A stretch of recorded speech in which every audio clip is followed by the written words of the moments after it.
Welcome to Royal Insights, where we explore the stories, traditions, and fascinating details behind royal families and dynasties from around the world. Join us as we uncover the history, culture, and curiosities that connect crowns across continents. Why do European royals marry the people they do? Imagine for a moment that you're a prince in Europe 500 years ago. You're young, you're wealthy, you're famous, you belong to one of the most powerful families on the continent.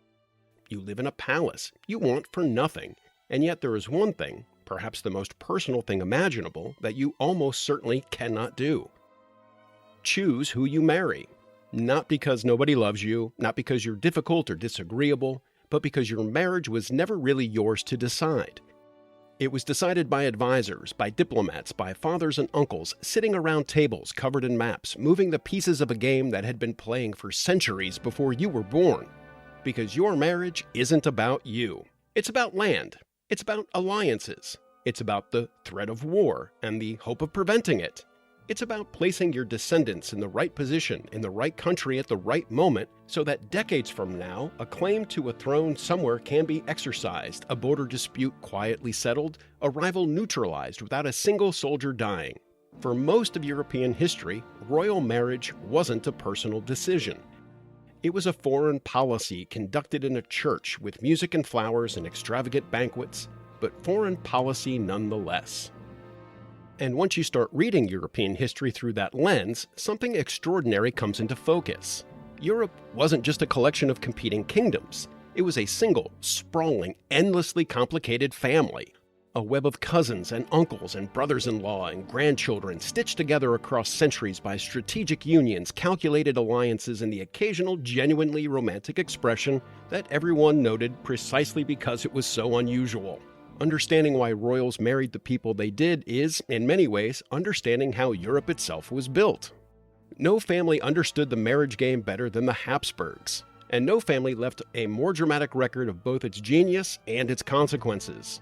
The Habsburg strategy was eventually summarized in a Latin phrase so famous that it survived for centuries. Bella garant ali tu felix Austria nube. Let others wage war, you, fortunate Austria, marry. Think about what that phrase actually describes. While other rulers bankrupted their kingdoms on military campaigns, paying soldiers, feeding armies, rebuilding destroyed cities, the Habsburgs were sitting at wedding banquets, quietly acquiring the same results through inheritance and dynastic claim. A marriage to the heir of Burgundy brought the Low Countries into Habsburg hands. A marriage to a Spanish princess brought Castile and Aragon, and with them, the wealth of an expanding empire in the Americas. A marriage to the heir of Bohemia and Hungary brought Central Europe. Generation after generation, the family accumulated territory not through conquest but through patience, planning, and the careful positioning of children and grandchildren on the chessboard of European succession. By the 16th century, the Habsburg Emperor Charles V ruled over a territory so vast that his advisors genuinely said the sun never set on it, decades before anyone said the same about the British Empire. He hadn't conquered most of it. He had inherited it through marriages planned by people who in some cases had been dead for 50 years before he was born. That is an almost incomprehensible level of long-term thinking, a family strategy that operated across generations, treating each wedding as an investment whose returns might not arrive for decades. But here is where the story takes its darkest turn. The same logic that made the Habsburgs the most successful dynasty in European history eventually began to destroy them from within. If marriage was the instrument of power, and if power had to stay within the family, then it followed, with a terrible internal consistency, that the best marriages were with other Habsburgs. Cousins married cousins, uncles married nieces. The family tree stopped branching outward and began folding back on itself, generation after generation. The biological consequences accumulated slowly, then all at once. By the 17th century, the Habsburg jaw, a severe underbite caused by generations of inbreeding, had become so pronounced in some family members that eating was genuinely difficult. Charles II of Spain, the last Habsburg king of that country, was so severely affected by the accumulated genetic consequences of 2 centuries of dynastic endogamy that historians still debate how he functioned at all. He died without an heir, ending the Spanish Habsburg line entirely, and triggered a European war over who would inherit his throne. the greatest irony in the history of royal marriage. A strategy designed to keep power within the family ended up by extinguishing the family itself. By the 19th century, the logic of royal marriage had evolved. The era of the Habsburgs marrying themselves into genetic crisis had passed. The new model was something more sophisticated, a network of carefully placed relatives across multiple thrones, creating a web of connection rather than a concentration of blood. Nobody executed this strategy more effectively than Queen Victoria of Britain. Victoria became queen at 18, ruled for 63 years, and had 9 children. She then proceeded to marry those children into virtually every significant royal house in Europe. Her daughter Vicky married the Crown Prince of Prussia and became the mother of Kaiser Wilhelm II. Her daughter Alice married into the German Duchy of Hesse, and through her descendants, the hemophilia gene carried by Victoria spread into the Russian and Spanish royal families. Her son Edward married a Danish princess. Her daughter Alix of Hesse married Tsar Nicholas II of Russia. By the early 20th century, European monarchs were so thoroughly connected through Victoria's descendants that the family tree had become almost impossible to follow without a dedicated chart. And then came 1914. The First World War, the most destructive conflict Europe had ever experienced, set cousin against cousin on a continental scale. Kaiser Wilhelm II of Germany, Tsar Nicholas II of Russia, and King George V of Britain were all grandchildren of Victoria. They had met as children at family gatherings. They wrote letters to each other. George and Nicholas were so similar in appearance that photographs of them standing side by side are genuinely difficult to tell apart. None of that prevented the war. None of that shortened it. None of it softened it. If royal marriage was supposed to bind Europe together, 1914 demonstrated its absolute limit. Family relationships could not override the forces of nationalism, imperial competition, military planning, and political miscalculation that drove the continent into 4 years of catastrophic violence. The war didn't just kill millions of soldiers. It killed the assumption that dynastic connection was a meaningful form of political stability. After 1918, the map of royal Europe had been fundamentally redrawn.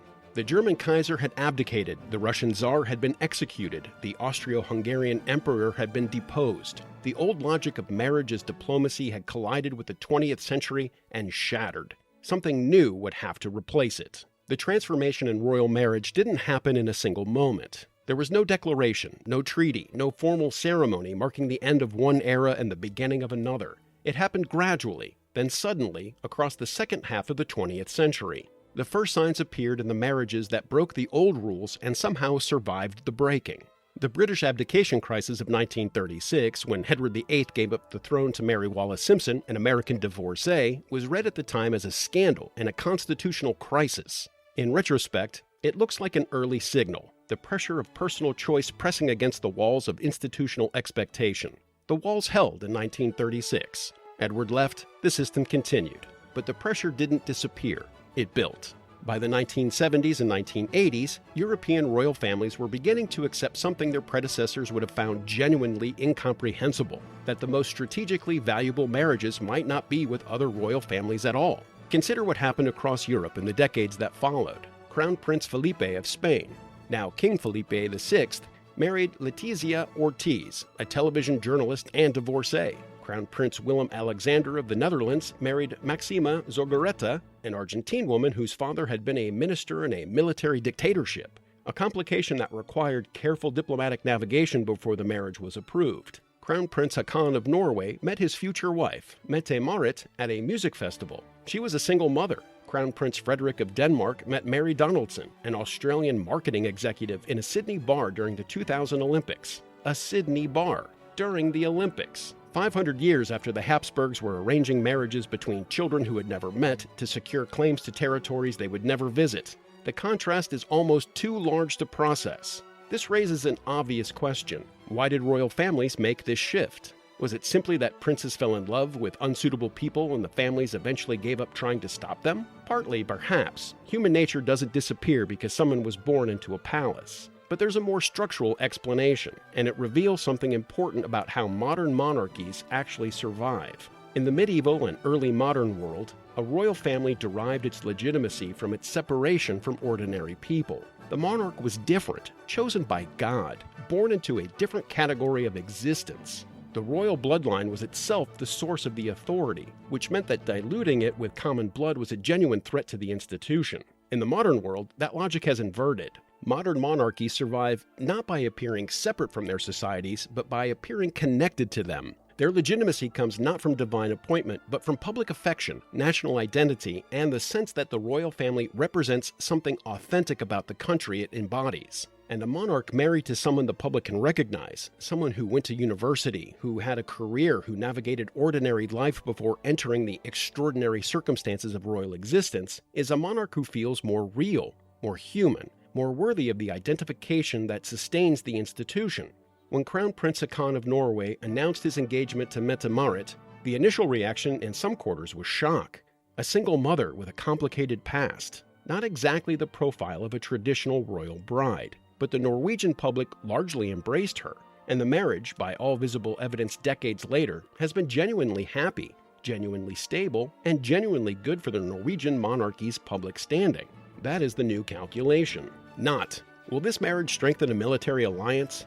But, will this marriage make the institution feel trustworthy and real to the people it serves? Here is what strikes me most about the entire sweep of this history. The question royal families have always been trying to answer with marriage has never really changed. How do we survive? 500 years ago, the answer was marry strategically, build alliances, accumulate territory, bind rival dynasties to you through blood until the map of Europe is, in some meaningful sense, a family portrait. Today, the answer is marry someone the public can believe in, someone who makes the institution feel human, relevant, and worth preserving in a democratic society that no longer accepts the old justifications for hereditary power. The crowns are the same, the palaces are the same, the ceremonies retain their ancient forms, but the logic underneath has been completely rebuilt.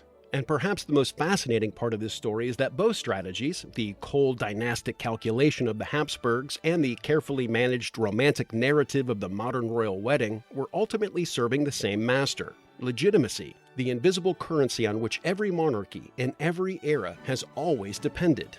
The Habsburg founded in bloodlines and territory. Victoria founded in family networks spanning a continent. Today's royal families find it in authenticity, reliability, and the carefully staged but genuinely felt spectacle of a prince or princess choosing a partner for the reasons that look, at least from the outside, remarkably like love. Whether that new form of legitimacy proves as durable as the old ones is a question history hasn't answered yet. But the fact that these institutions are still asking the question, still adapting, still recalibrating, still finding new ways to make themselves matter, may be the most impressive thing about them. Dynasties that stopped asking that question are the ones history remembers only in past tense. The ones still standing are the ones that never stopped trying to answer it.